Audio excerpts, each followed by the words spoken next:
Hey ladies and gents, welcome back to another tutorial. My name is Kukuletu, the owner of talkingmusic.com, and in this video I'm going to talk about the 8 biggest equalization mistakes that I used to make when I was starting out, and the mistakes that I still see people make, especially in YouTube videos where they're supposed to be teaching you how to mix music, which is really sad because these people have thousands and thousands of followers who believe in their word.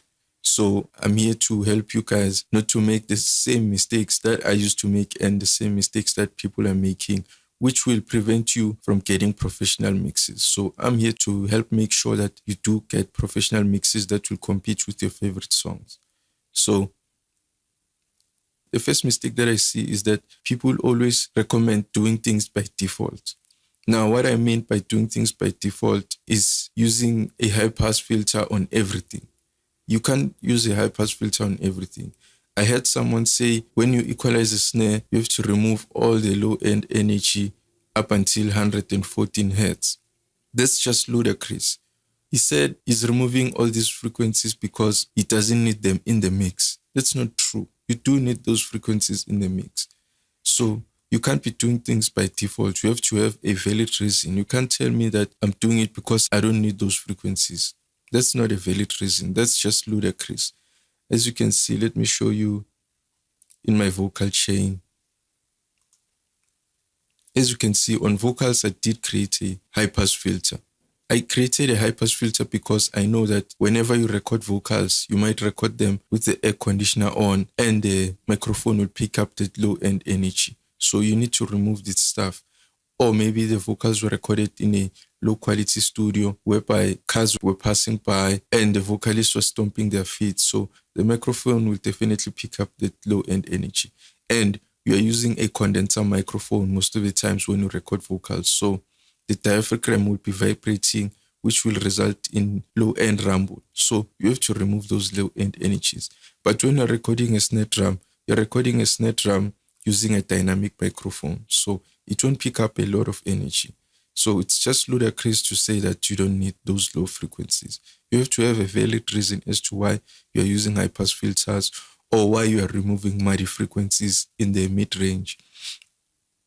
You can't just remove muddy frequencies in the mid-range just because they are not necessary. They are necessary, so you can't just remove them because your mixes will end up sounding thin and they will lack a lot of punch. So don't do things by default.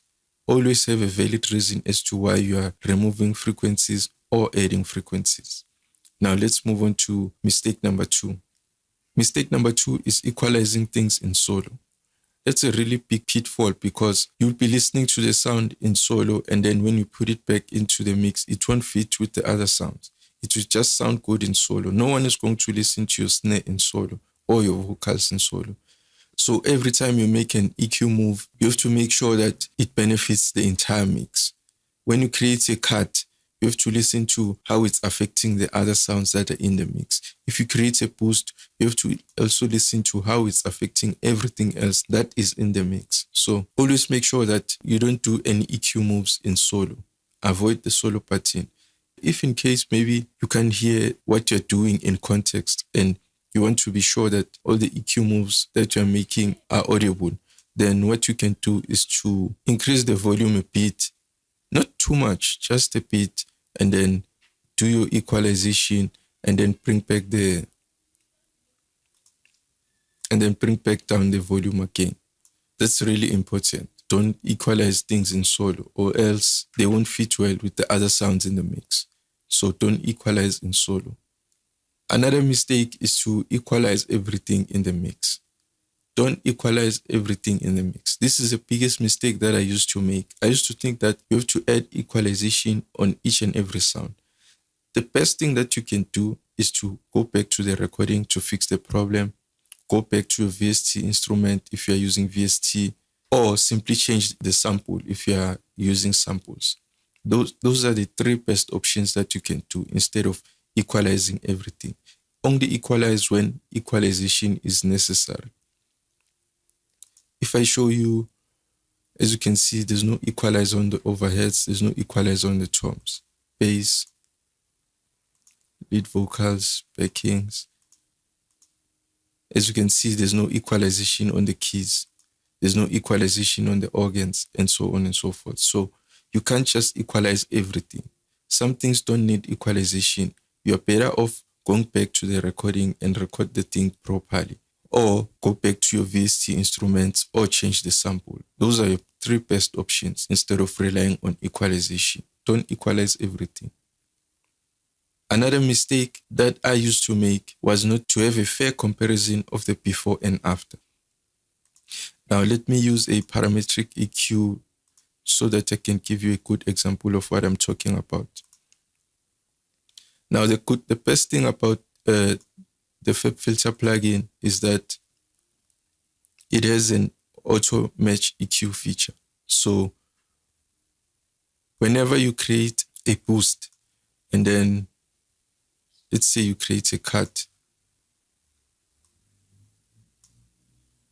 whenever you do this, the auto gain feature makes sure that the before and after of the equalization is at the same volume. So you won't be fooled by volume reduction or volume gain.